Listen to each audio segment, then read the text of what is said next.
what we wanted to do is kind of look at what is coming up for A24. What do they have going on? Which actors are they working with? Which directors are coming back? Which ones are coming to A24? And we want to talk about what we have to look forward to. And Ricky Flex, I was looking at the list of upcoming projects, whether they're coming out in 2025 or they have yet to have a release date or they have scheduled production. There is an incredibly exciting number of movies for A24. And it's a lot of it is kind of contingent on actors, but also it's A24 making their uh committing to their promise of, commitment to IP, of action movies, war movies, the comedy. We just had Friendship, also continuing the elevated horror and also just being still goddamn the weirdest studio that Hollywood has to offer. So when you looked at these movies that are coming up for A24, what was going through your mind? Well, I was thinking like what you just said with all the movies post, like everything everywhere all at once. It's like they are getting a little bit more commercial. They are increasing their budgets. By the way, Materials had a $20 million budget.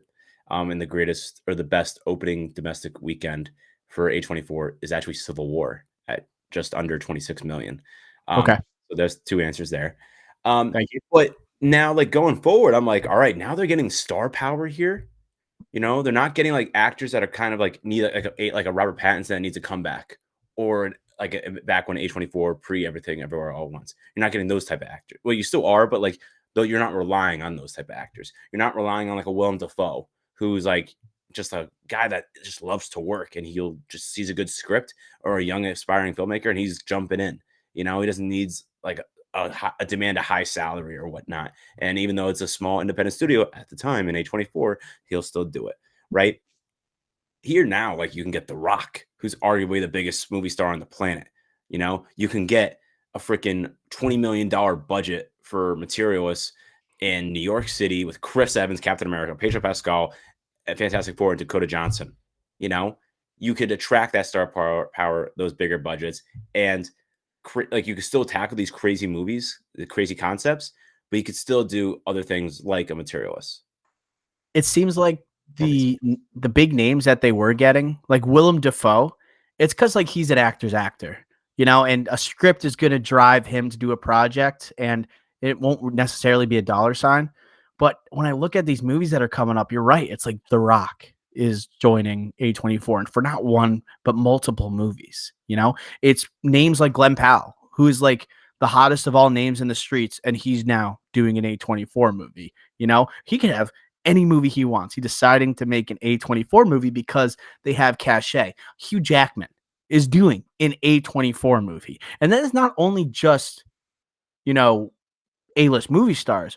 It's also like Darren Aronofsky is doing an A24 movie, He's like A24 before A24, So I can't wait for him to potentially work with A24, work with a movie that probably will make our list. But I think it's time that we get to these rankings, Ricky Flex. I did a top 5. Did you do a top 5, Ricky? I did a top 5. Okay, so why don't we do it this way, where we'll start at 5, and it's the same as usual. If I give a movie from A24, and then you have it higher on your list, I'll wait to talk about it until we get to your ranking for the movie. Does that sound good? Sounds great.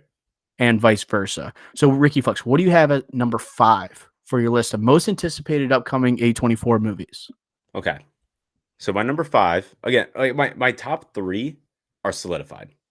My 4 and 5, I could like just switch out with my honorable mentions, to be honest. Like I'm not, but I have a clear top 3. But my number 5 that I put today, as of June 15th, I have Huntington at number 5.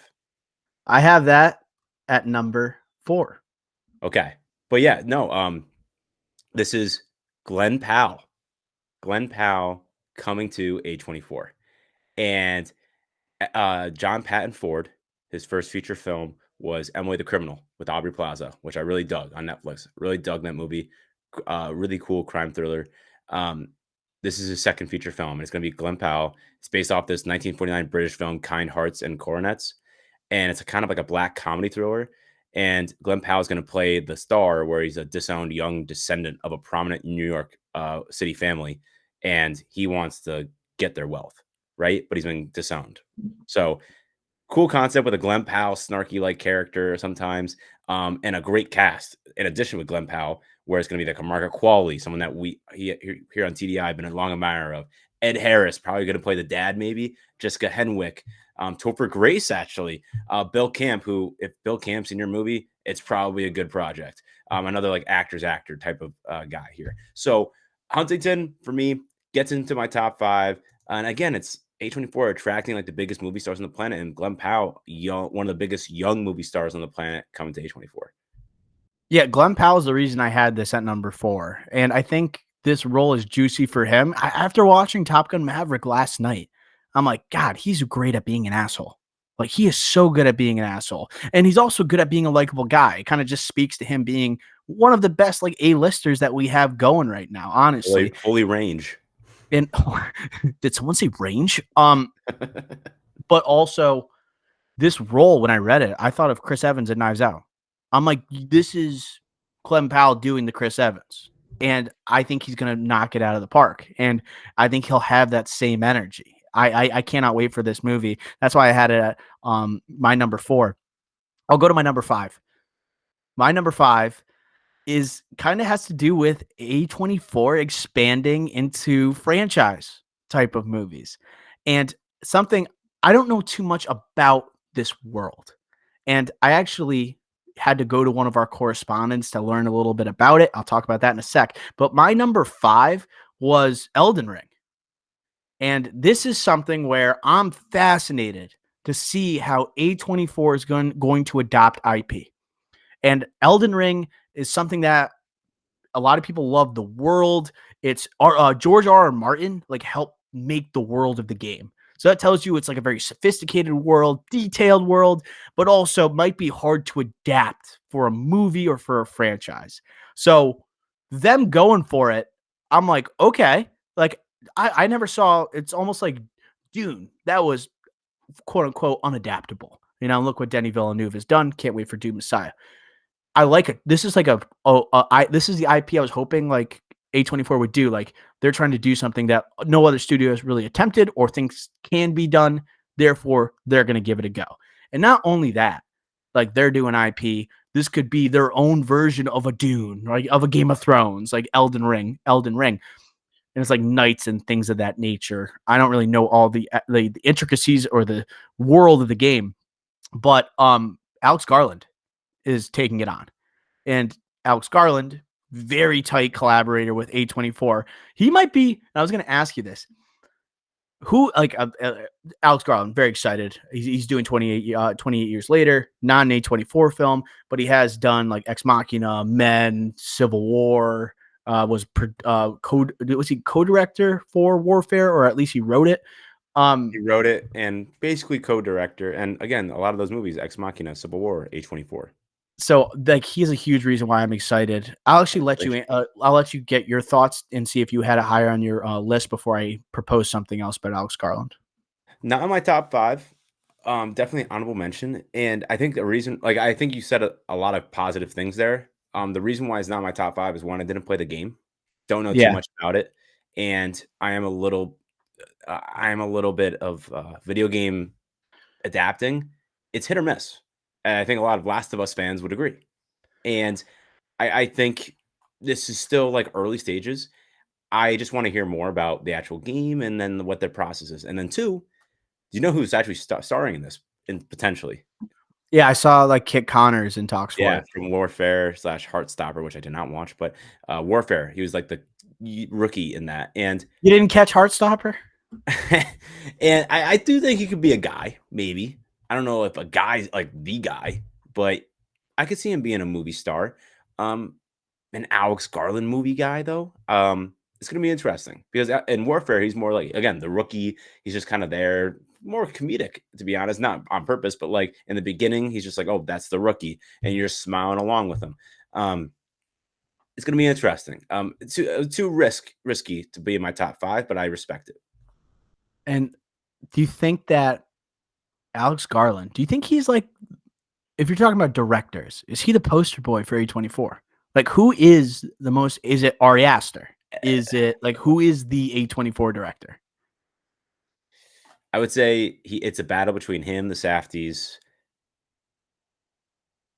Crap. Who'd you just say? Sorry. Ari Aster. Yeah, him, the Safdies, Ari Aster. Um, it's pretty much those guys, and I would say Eggers, but he left. Like, He and you maybe Sean Baker. He did if Honora was an A24 yeah, movie. yeah. Yeah, but He's it's like Sean Baker right now is the poster child of the true indie studios, of because like true independent film. He's the yes, poster child. Like A24 is not that anymore, as we just discussed. Like freaking Materials had a $20 million budget. Like it ain't an indie studio anymore. I was looking at. I made a list of A24 directors, people that have directed multiple films for the studio, and Celine Song, Past Lives and Materialist. Now, I don't think she's the poster child for A24. Ari Aster, I would have. He's had two. Eddington seems like it's getting mixed reviews right now. Beau is Afraid also got mixed reviews, but Hereditary and Midsommar are two of the greatest Bangers. A24 films. Like they're like S tier, like A24. So he's got to be up there. You can't have Sean Baker because he won for a Neon film. He is the poster boy. You're right, for independent films. That was a good. That was a good call out by you. You can't do Eggers, who did Lighthouse and The Witch, because he's done work with like The Northman, and then did Nosferatu. He's not purely A20. He's gone. He's He went gone Universal. Hollywood. He's He gone. went He's gone big Universal to budget. one of the bigger budgets. He's gone big studio. But Garland, Ex Machina, Men, Civil War, What about the Warfare. Safdies? Just I think it could. They could be.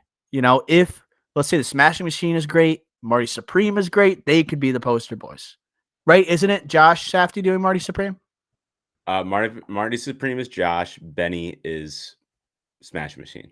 Yeah. So if those two movies are good, Safdies, they're Yeah, because that'll be they're four. young, exciting, directors. Yeah, Yeah. I agree. So those two, those are the directors. Who do you think if you were to say actor, who's the face of A24? Pattinson. Yes, but he is Batman. Yeah, It's tough. Okay. A24, like Michelle Yeoh won an Oscar for A24, but it can't be her. Pattinson has 4 movies with A24, and he's gonna have That's why I said then he has 2 more that are gonna be coming out potentially. One with Zendaya that might make the list here. He's got another one that's like we'll talk about it. It could get drafted or could get ranked here in our conversation. But Good Time, Lighthouse, The Rover, High Life, and that's like responsible for giving Robert Pattinson a second life in Hollywood. that's why I think like if you look at all the other major A24 movies, there's nobody that's in multiple consistently, unlike Pattinson. Like Pattinson has consistently been in multiple. And like obviously there's a lot of directors that come back to A24, but actors, it's like they do one, maybe two, and then they leave, right? Pattinson, he was there near the beginning. Then when they went to liftoff, and he's still investing so much in them because he has so many movies on the roster coming up for him. It's kind of the opposite of like we talked about Robert Eggers, how he went for the bigger budgets, and big studio filmmaking. You had Pattinson go play Batman. He's going to be in Doom Messiah, but he still got more A24 movies on the horizon. So the fact that he never left A24 despite becoming Batman makes him the poster child. And then other guys like you can't say Joaquin. Like I feel like Pattinson almost grew up with A24. Like it like molded him, into who he is today. Like Joaquin was already like an Oscar nominated actor prior to being with A24, but like when you look at Beau's Afraid, he's got Eddington coming up. Come on. I'm trying to look at Colin Farrell after Yang, and then the Lobster I think is A24, isn't it? Yeah. It's got to be too fucking weird. Willem Dafoe is up there. Mia Goth. How about for the lady side? I don't know about Goth. Yeah, I feel like she fell off after that news came out that she was like beating people on set. I really do think it's like Pattinson, and like now, like we talked about, like The Rock is going to be freaking A24. They're attracting big stars. Timmy, my next pick, Brad Pitt is going to be in an A24 movie, dude. And I'm picking The Riders at number 4. So is that higher on your list? So it was tied for fifth. Like I picked Elden Ring over it because I'm just so fascinated by them trying to make a franchise, like a not just like a trilogy, but like a franchise, like IP that they're adopting. But this one I had close up there. Yeah, and this is scheduled to begin production next year. Like it actually has a because like Huntington is still TBD. Elden Ring, the news just dropped like a month ago, and Huntington is still TBD. Big cast here. Like we actually have a date for production. So next 2026 is when they're gonna start filming this. Edward Berger's next feature film after Conclave. Yeah. Um, Brad Pitt is starring, Ridley Scott producing as well, and Brad Pitt producing. And Brad Pitt, like, is based off a novel, and Brad Pitt, he's traveling through Europe, and he ends up in Ireland, and with his wife and daughter, and they decide, hey, let's move to Ireland. And then they're like, all right, let's pack up our old house, which is like in Australia, sell off our house and stuff, and then let's move to Ireland. And I guess the wife and daughter go to Australia to do that. And Brad Pitt stays at the new home getting things ready. And then when Brad Pitt goes to the airport to pick them up, only the child is there. Mm-hmm. So it's a little A24 there, like what happened. You have a huge movie star, some big time, like Edward Berger coming off of Conclave. And again, he's an up and coming young director in Hollywood, deciding to come to work with A24. This is a guy that's been attached to direct the remake of an Ocean's 11. Like he's a hot and upcoming director. And then Ridley Scott here producing, and Plan B Entertainment obviously producing Brad Pitt's producing company. So a lot of exciting things here with a A24-ish type of synopsis here. I like it. It's at number 4 for me. Edward Berger is a tempting, reason to have this in my top 5. It was just almost was too hard to kind of choose which ones I wanted to put here because, just so many great ideas, so many good actors, so many good directors. But this Edward Berger is just another example, a guy who could be making any movie he wants to, working with any studio, and he decides he's going to make an independent studio film, quote unquote independent studio. That's A24, Okay. I already said my 4 was Huntington. I'm going to jump to my 3. My 3rd is The Rock. I went with Breakthrough at number 3. Breakthrough. You went out of the 2. You went with the Breakthrough over Smashing Machine. This one. So I think, and I guess Smashing Machine is because I've already seen him in the movie, like in the trailers. Like if I had to pick one of the two, this is the more ballsy role, and it's almost going to be totally something we've never seen The Rock do. Like Smashing Machine, he's a UFC fighter. He was a wrestler previously, it seems like a world that he's pretty familiar with. I guess you could say that too with him being a motivational guru, but he is going to be like a almost like a heightened version of himself. It's going to be, and I think it's just like The Rock. Yes, he's working with Benny Safdie for the Smashing Machine, but now you're working with Darren Aronofsky for Breakthrough. And this initially was going to be a different director. It was going to be a young dude. It was recently announced. It was recently announced this week that Aronofsky is going to work with The Rock. And what do we know about Darren Aronofsky? Like obviously really intense movies, but also what you like to talk about, he gets amazing performances out of his actors. This movie, I think it's going to give The Rock, it's going to push The Rock. And I think it may be a better role. It might be like a more impressive role if he's able to pull it off than the Smashing Machine. That's why I picked it ahead of it. If Aronofsky wasn't attached, I would have put the Smashing Machine ahead of Breakthrough, but that's why. Breakthrough. You're saying he might break through in his acting career. Yeah, that's a good pitch. I like that pitch. And this is not my top 5. Definitely thought about it. And I think I just need to hear more about potentially the younger casting, and then why is this not Magnolia? Like tell me like a couple other things that's going to differentiate itself from like a Tom Cruise's part in Magnolia. And then maybe not as horny. I can't say for sure. Can't say for sure. Might be more horny. Yeah, maybe. Honestly, maybe. But no, I think you gave a good pitch. Honorable mention for me, but very valid to be in the top 5. Yes, that's my number 3. Did you say your 3rd yet? No, and again, this is where like I have a top 3 clear, but I don't have a clear order for them. Um, man, do I risk it? Okay, I'll do this. I'll start with this. One where we don't know too much about, and I'll do enemies. Enemies, TBD. I was thinking about putting this at one, dude. Um, because I have aspirations for this to be Heat, like Heat in the 21st century. And I know we talked about it recently with Jeremy Allen White and Austin Butler starring in this crime drama filming in Chicago later this summer. And it's a detective and a contract killer kind of in a cat and mouse game. And Henry Dunham's directing this. Um, and sick supporting cast that we have not talked about because it's relatively new. Anna Sawai from Shogun, the best performer in Shogun, in my opinion, by far, is in this. And Hideyoshi Nishimi, who is the star in Drive My Car, is in Well this. done. This movie seems like it's going to rock.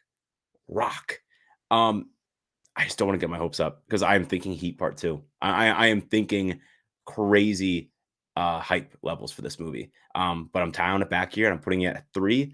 But it could easily be 1. This is my one. This is my one.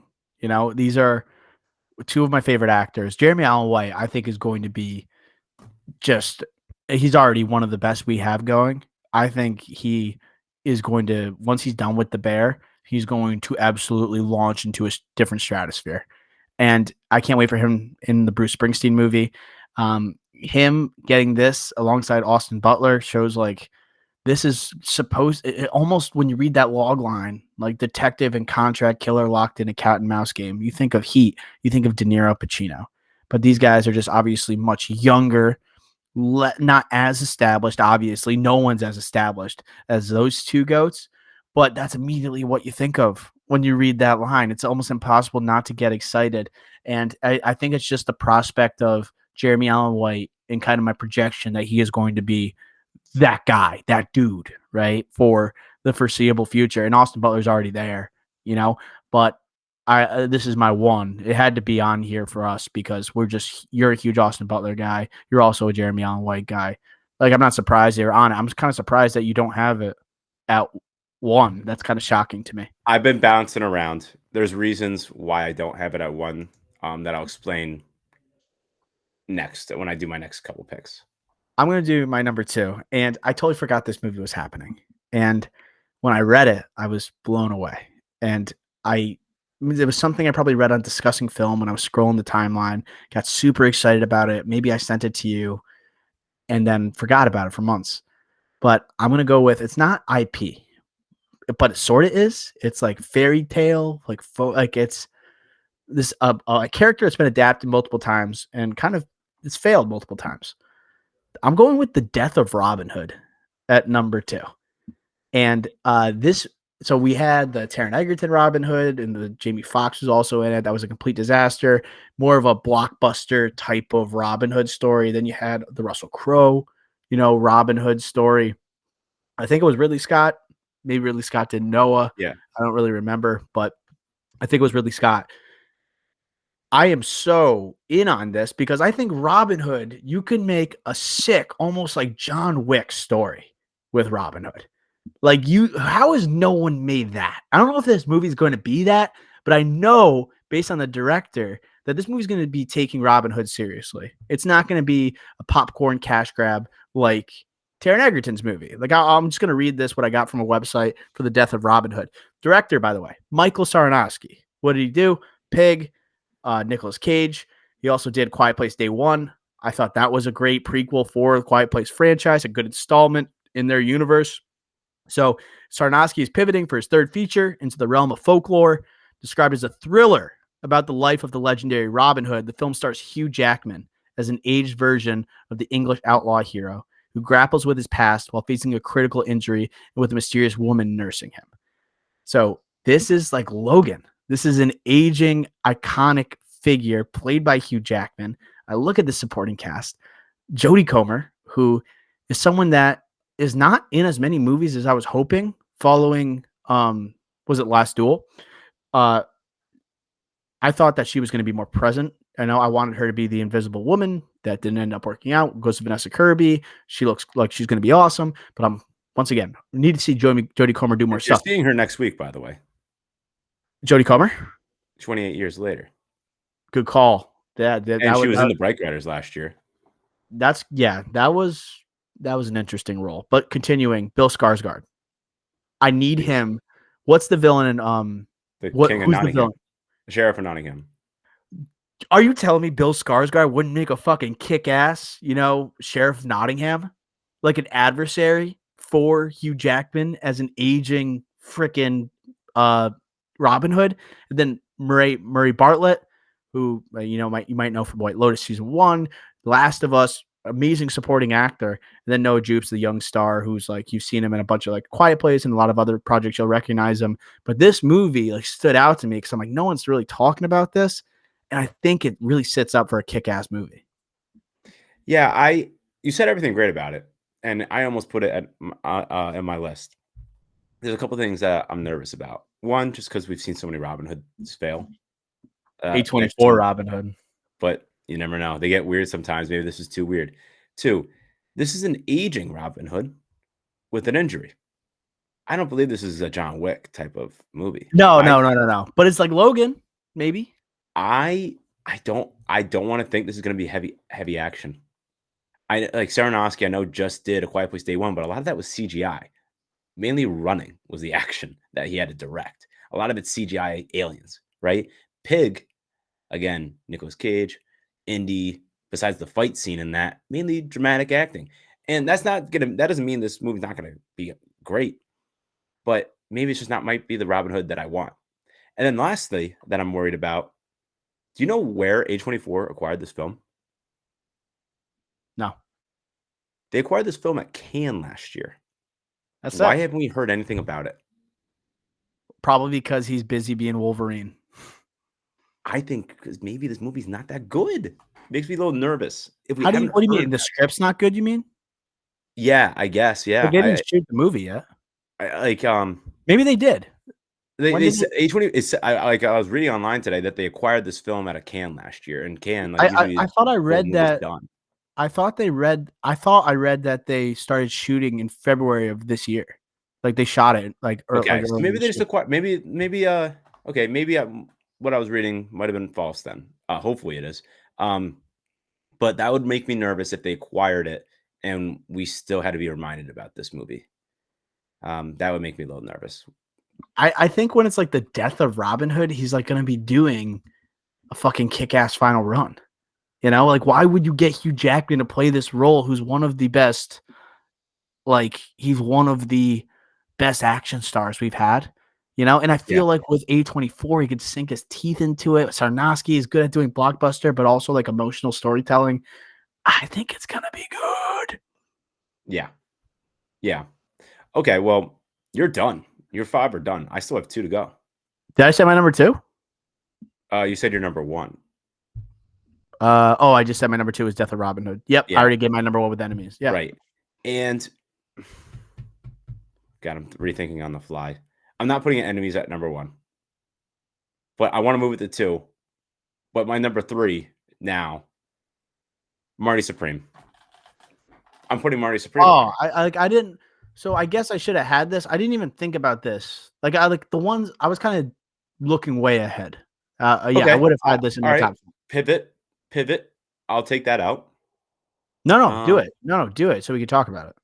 Okay, well, Marty Supreme. Timothy Chalamet's follow-up to A Complete Unknown. Josh Safdie, his first film since the breakup partnership with his brother Benny behind the camera. This is the highest budget that A24 has ever had. Let's see what they do with it. Right? It's the most expensive film that A24 has ever done. I think it's interesting. The premise, obviously, kind of different, is about a table tennis player, Marty Reisman. It's going to be heavily fictionalized, but I think Josh Safdie is going to put his little spin on it. And Timmy, again, feels like he's very committed to this role. You saw him in his freaking Oscar press tour or Complete Unknown press tour, and then Oscar campaign with the mustache. I think he's going all out in this movie, and he has the Oscar nomination, second time Oscar nomination, but now he is kind of owning kind of like the discourse around actors in the public eye right now. And I think it's a huge momentum going into this movie. And so there's a lot to prove for A24. Again, most expensive film here. A lot to prove for Josh Safdie, his first time without his brother, and a lot to prove for Timothée Chalamet to have this big budget that isn't IP like a Dune or playing a Bob Dylan. He's playing a table tennis player. You know, like if he could hit this out of the park, Oscar nominee again in a December release this year, like he is like the guy of guys. Like that is crazy. And then also pretty cool cast, but I don't love the supporting cast. Why is a little lower on my list? Gwyneth Paltrow, who I'm not a huge fan of, but is a big name. Doesn't work. It never works. Tyler, the Creator, Kevin O'Leary's in this movie. Fran Drescher, kind of weird cast, but I'm still excited for it. It's gonna be my number 3. Enemies is my number 2. So I would have had this probably at my number 2. Like Enemies would still be number 1, but like Marty Supreme, I would if I for some reason I was looking at like beyond 2025. I should have just had, I guess, almost when you're looking ahead, you don't see what's right in front of you. A little deep.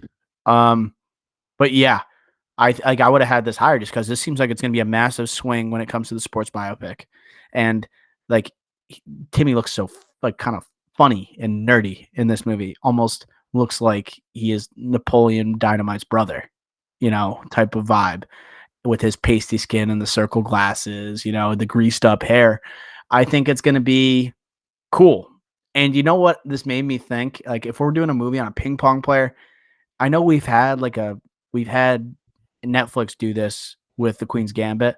Like imagine like they do like a Magnus Carlsen type of like biopic for A24 and someone gets like who would you have play Magnus Carlsen?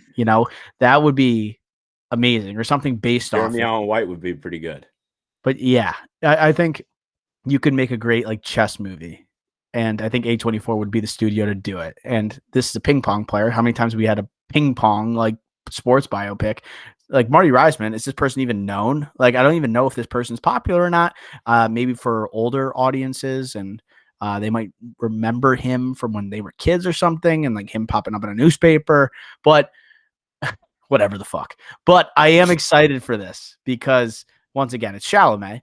You talk about a big budget, and it's unorthodox. This is like what you expect. It's always something that's quirky or a little bit different with A24, and that's what they're doing with the sports biopic. So it's gonna be sick. And it's also Josh Safdie, first movie away from Benny, and he's having the Smash Machine, and here comes Marty Supreme. It's like one of the unspoken rivalries that is emerging with movies in 2025. Yeah, I love that. And my number 1 is not even in your top 5, and that makes me a little nervous. I'm missing something here. That makes me a little nervous because this should be in your top 5. Because I thought we were in on Robert Pattinson as like the guy right now, and I think he might win an Oscar for this movie. And it's prime time. I don't even know what this is though. I like To Catch a Predator. I never watched. I know it's inspired by that stuff. I am a huge Pattinson guy, but I know it's going to be a weird ass role for him. I don't know if it's going to get too weird. Pattinson's my number 1. He's my favorite actor, but I am way more excited for like the Batman Part 2. I'm way more excited for Doom Messiah. And I know I'm not picking the Zendaya movie. It's going to be like a heavy drama. He's got the J-Law one that's also like Die My Love. I don't think that's A24, but there's so much other Pattinson stuff I'm looking forward to. This is like maybe not even crack my top 5 most anticipated Pattinson movies. That's insane because like this is like 3 or 4. Okay, well, Dune Messiah, the Batman Part 2, the Odyssey, all ahead of this, but those are the 3 biggest movies coming out in the next 3 years. So it's not fair. But this movie, dude, like as Robert Pattinson super fans, we are.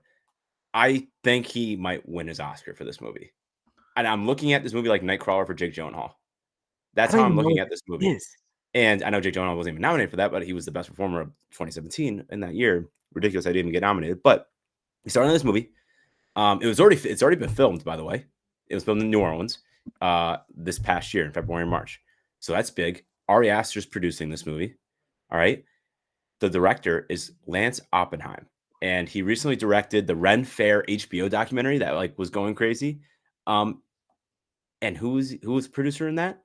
Josh and Benny Safdie. Josh and Benny Safdie were producers behind that. He also, in a couple others documentaries, Darren Aronofsky has been a producer of his, right? So he has great filmmakers kind of helping him behind the scenes on his journey for his now primetime directorial full feature theatrical debut. And this movie is going to be about a journalist who goes in the underworld of crime and ends up, quote unquote, changing television forever, as the synopsis reads. And there's a lot of things that haven't been released yet about this movie, but it's supposed to be, again, like you said, inspired by To Catch a Predator from the 2000s era reality show, who Chris Hansen hosted, right? And he was exposing alleged sexual predators, right? And he was using hidden cameras, orchestrating operations, kind of like Nightcrawler, dude. Kind of like Nightcrawler. And I don't know, man. And like he would get the suspect arrested at times. So for me, this screams Nightcrawler and crazy Pattinson.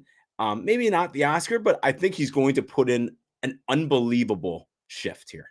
An unbelievable, because we know Robert Pattinson to be eccentric, weird. Just think of Devil all the time, weird accent. Like he's going to go all out here in this weird ass role, like Jake G did. And I'm so excited to see that as a super fan of Robert Pattinson.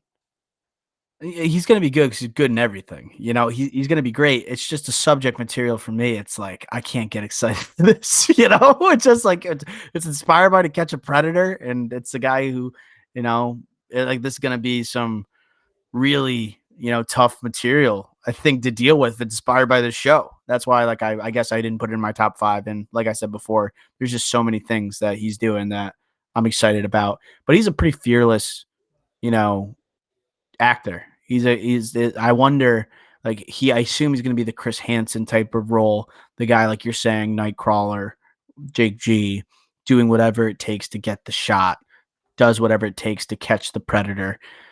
That will be interesting. I wonder what the take's going to be. I guess because the details are so scarce. That's most of these movies. Like the details are so scarce.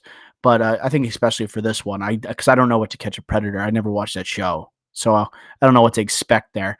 I do have it above like not Die My Love. The drama Whatever the drama, with which is Zendaya. Zendaya and Robert Pattinson. Those are the type of roles where it's like I think Pattinson just likes working for you know exciting filmmakers, that are might be lesser commercially known, and he still gets to do his capital A acting, and while he gets to still be in Nolan movies and Matt Reeves movies, big budget movies. This is a good pick. I don't blame you for having it, and I do feel like I guess I kind of portrayed my boy here, but I would say like Pattinson and Jeremy Allen White are like my 1-2. Like those are my 1-2 right now. Like the reason, like we mentioned off the top, Robert Pattinson, or not off the top, but in this conversation, Robert Pattinson has so many movies with A24 coming up. I don't think you picked one. Well, he's got two Two. coming. Oh, he only has two. Okay. Yeah. So, okay. Not bad. Not bad. I like the drama. Weird for me because I he's don't gonna know be what a it dream is. scenario director. I that's a romance I film. like Dream Scenario. I'm pretty lukewarm on it. Yeah, and it's a romance movie. Alana Haim I do like, but I don't know. I'm nervous for that movie a little bit. Um, but Primetime, I just feel like it's maybe less the movie. I think I'm most anticipating that performance more than like anything else on this list. Enemies, I think I kind of regret not putting that at 1 because that's what I truly am hoping for. I'm just nervous that I'm too excited for it. The other movies here, it was just really hard to make 5 that you're really anticipating, because I could have made 10 for this. Like obviously anything Pattinson's in could have made the top 5. If it was like Pattinson and Jeremy Allen White, like that would be insane. But like Austin Butler, the age wise makes sense with Jeremy Allen White. But like I was very tempted to put The Entertainment System is Down. That's one with Ruben Ostlund. That's the guy did Triangle of Sadness, another social satire, his specialty, and it's like talking about the chaos of a lengthy flight after the entertainment system breaks. I don't know if it's about a certain app where it's like all entertainment goes down. Basically, when people are stripped of their phones, maybe while they're on a flight. But the cast is just unbelievable because it's got like Keanu in it. I'm like, how like Keanu's doing an A24 movie. That shows that you're not you're not that small. You're not that independent. You're big. You're big. You're massive. If Keanu Reeves is doing your movie at this stage of his career, but like Kirsten Dunst, Daniel Bruhl, right, in this movie, Nicholas Braun, like those are such fun actors and also some great actors. Like Kirsten Dunst doing this, has experience with A24. Civil War, thought she was great in that movie from last year. But yeah, just having Keanu there makes you want to pick it. Other one that I had potentially making the top 5 was Tony, the Anthony Bourdain biopic. Biopics for A24. Let's see how they can spice it up. Just like we're like Materialists, we know it's not going to be your average rom-com. We know, right, whatever they do, they're going to put their spin on it. Just like the biopic, how are they going to attack it? The music biopic is, there's Fatigue. Let's do Anthony Bourdain, right? One of the most interesting men, right, that has ever graced people's TV. And also the Dominic Sessa playing Anthony Bourdain. That's a really interesting aspect. I really loved him in The Holdovers. And I know he's going to do in the Now You See Me 3, but I want to see him as Anthony Bourdain. That's up there too. This is the true test for him. Yes. What other ones didn't make your list? I think that's all I had for honorable mentions. No, we didn't have a pretty overlapping list. I think we only overlapped on 2. So like you said, a lot of my honorable mentions. The entertainment system is down was on mine. I'm not the biggest, like, I think the star power and the concept of like the flight and the intersystem and literally it goes down.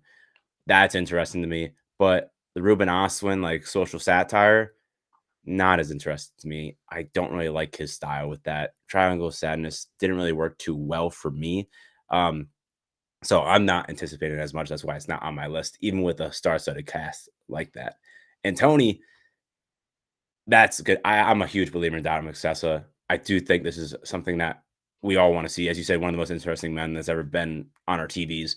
I think that's a good pitch for this movie. Antonio Banderas also in this movie. I just watched Baby Girl the other week.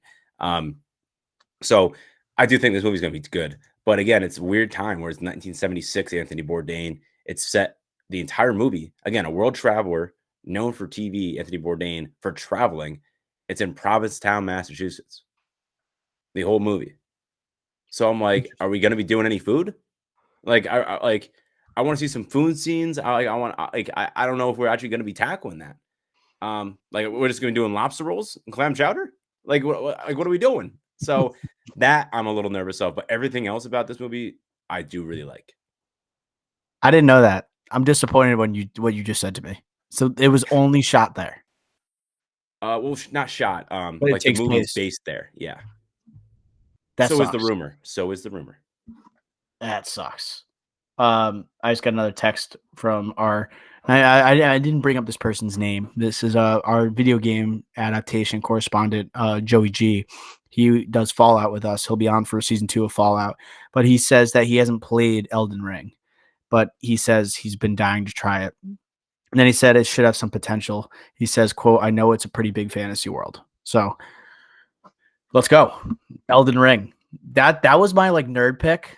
And also like A24, they're trying to get their own Dune. They're trying to get their own, I feel like this is the definition of them expanding. It's for opportunities like this, and to have Alex Garland jump at it, like Alex Garland being the guy, maybe like he becomes, the world builder, just like, I don't know, like who else would be like?